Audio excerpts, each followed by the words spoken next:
Toujours aussi bavard avant ses combats, Cédric Doumbé multiplie les sorties médiatiques incendiaires avant d'affronter Bessangour. Dernièrement, il a même révélé ses plans vis-à-vis de son adversaire, après leur duel.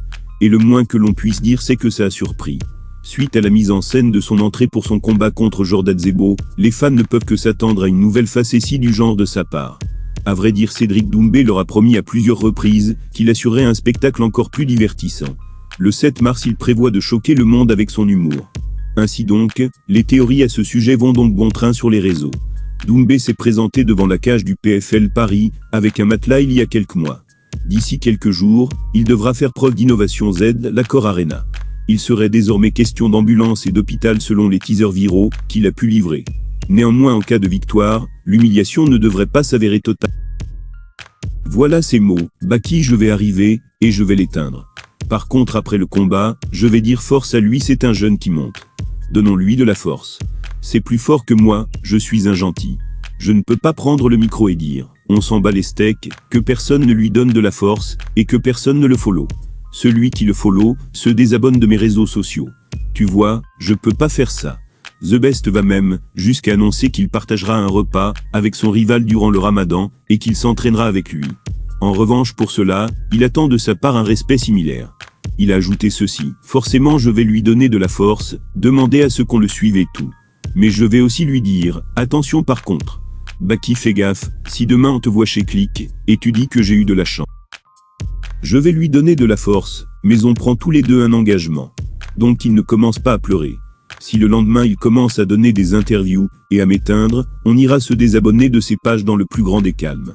Une fois cet avertissement lancé, les internautes ont avant tout souhaité retenir la belle promesse offerte par Doomsed. Une promesse qui témoigne d'une certaine sportivité. L'un d'eux a déclaré « Les bonnes images qu'on aime voir ». S'il souhaite déstabiliser Baki, avec son trash talking d'avant-combat, Cédric Doumbé ne cherchera pas à l'enterrer s'il l'emporte contre lui. Au contraire, il imagine même une sorte de collaboration, si tant est que son adversaire titulaire d'une notoriété de plus en plus importante, dans l'univers des sports de combat, Francis Ngannou tâche en revanche de garder sa vie privée la plus secrète possible.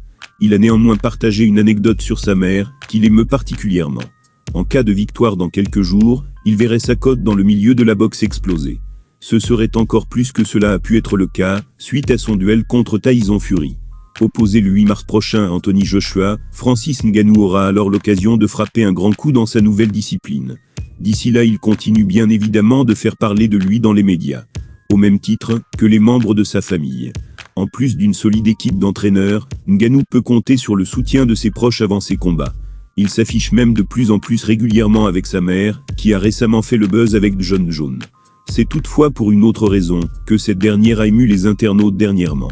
Un journaliste de Sportskida a en effet relayé un vieux post Instagram du Predator, dans lequel elle figure. Des photos qui à première vue, n'ont rien d'exceptionnel.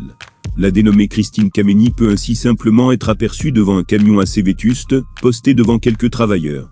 Or elle revêt un aspect hautement.